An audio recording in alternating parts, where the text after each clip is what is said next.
you know, bang them up and smash them up, but I think it will be today. And we're going to start by watching the opening contest on mat number 1. Geronimo Pino Balbin of Colombia. He goes up against Francesco Sampino of Italy. It'll be Pino Balbin in the white judogi, Sampino in blue. That's got to be something, isn't it? You first contest out. Well, we always talk about the nerves, don't we, and having to cope with the nerves. And we did think, I mean, the last time we did the Grand Slam here, it was at 7 o'clock in the morning, packed. It's not at the moment, but it is going to be a bit later on. They're all coming a bit later, I think, this time. But they're going to experience something totally new to them a little bit later on. But away they go then. And the Junior World Championships has just kicked off with Pino of Colombia, Sampino of Italy. As ever, there are 3 mats for you to choose from. You don't have to stick with Neil and myself. If you want to watch one of the other mats, just click on whichever one it is that you want to have a look at. That was an interesting Uchimata there. The Uchimata began to fail, and it looked as though his head was going towards the mat. He just dropped the arm, put the arm down, and could continue with that kind of makikomi type action. That's the way to do it. Yeah, I think we have talked about it, haven't we, about how the head making contact now. It's immediate Honsokamaki and possibility of a Sangaku Jimmy here. Sampino straight into the attack. He's going to have to be careful here, Pino Balbin, because the legs are... He just couldn't get the turn. Neil and I are quite often laugh at this. It's a recognition of what you need to do to execute a technique correctly. It comes with practice, obviously, but first of all, you have to know what you're doing. And then you have to have different ways in when one is blocked. And I'm not talking about an alternative. I'm talking about 5 or 6 or 7 different ways. It's all about readjustment, isn't it? And I'm massive on readjustment at the moment. I'm doing a lot with the coach resources that we're putting out there, my company, but we're putting out about coaching resources on how to improve coaching with the youngsters. And it's not just the youngsters, but it's everybody. You have a look at the top stars now, and they come in for a technique and it doesn't work. They make a readjustment to make it work, and then sometimes they readjust again, you know, and they're readjusting the feet and the hips and the hands, everything, in order to make it work. So it's all about the readjustment.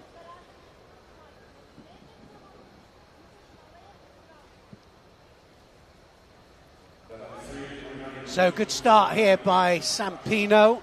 Sampino taking the fight to Pino.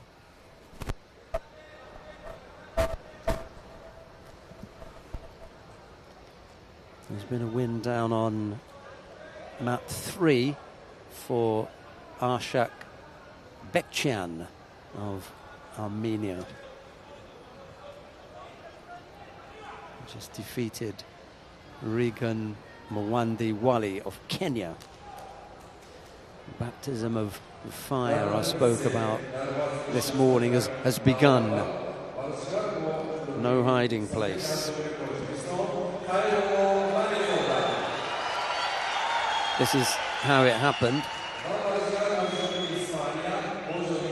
Well, has to land at 90 degrees for the Wazari to count. That was counted in that particular contest there. Wazari win.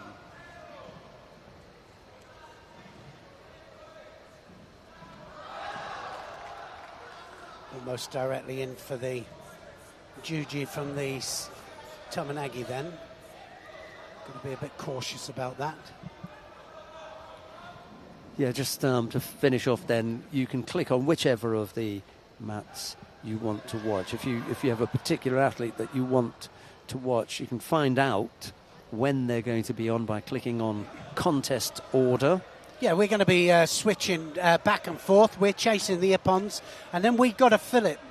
Philip will be pointing out that there's an Ippon that we've missed on one of the other mats, and he'll flick over to it, and we'll have a look at it.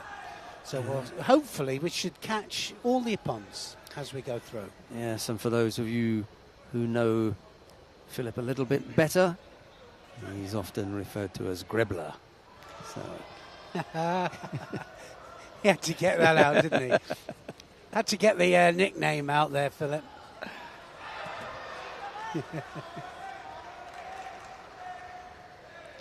It's a good team that we've got, and we did a complete cycle with fairly new stuff if you think about it.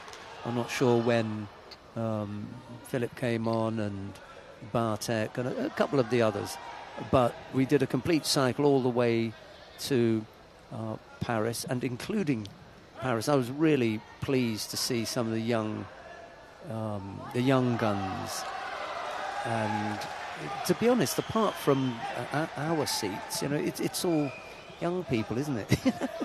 We're the oldest ones here, aren't we? I feel a little bit. Again. Yeah, I feel a little bit out of place sometimes. However, there's nothing like experience.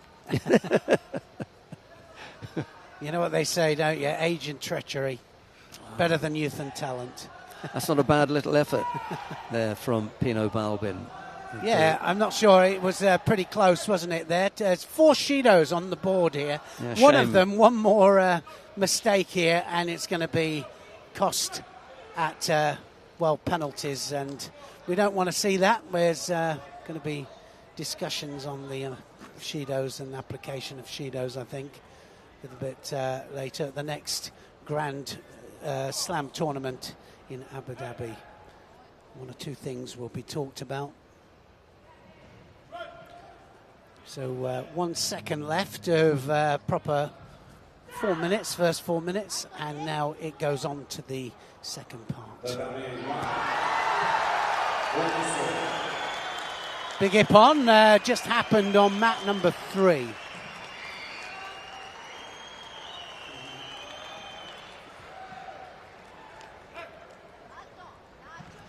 So this just happened on mat number 3. Let's have a look at it. Nice Uchimata. Oh, absolutely. What a cracking Uchimata that was to kick it all off.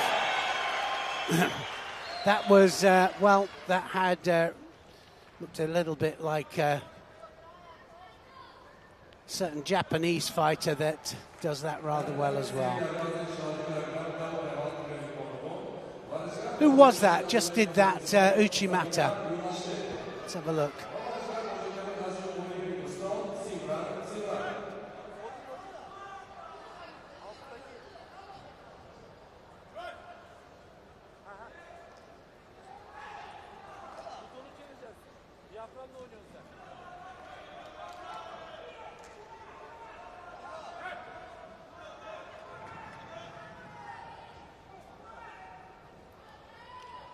First golden score to be on mat number 1 here.